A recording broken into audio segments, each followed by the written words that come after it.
রাজধানীর বনানীতে সাবেক বিদ্যুৎ জ্বালানি প্রতিমন্ত্রী নসরুল হামিদ বিপুর মালিকানাধীন ভবনে অভিযান চালিয়েছে আইন শৃঙ্খলা বাহিনী। তবে তিনি সেখানে ছিলেন না। মধ্যরাত থেকে প্রিয় প্রাঙ্গণ নামে ভবনটিতে অভিযান শুরু করে তারা। এ সময় চারপাশ ঘিরে রাখে সেনাবাহিনী, পুলিশ, র্যাব সদস্যরা। রাতভর চলা অভিযানে কয়েকটি ভল্ট জব্দ করা হয়।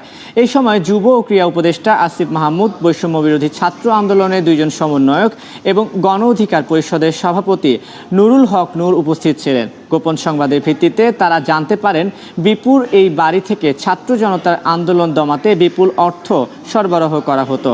এই ঘটনা তথ্য ও প্রমাণ জোগাড় করতে অভিযান চালানো হয় ভবনের ফ্লোরগুলোতে। তবে অভিযানের খবরে আইন শৃঙ্খলা বাহিনীর কালক্ষেপণের অভিযোগ নেতাদের।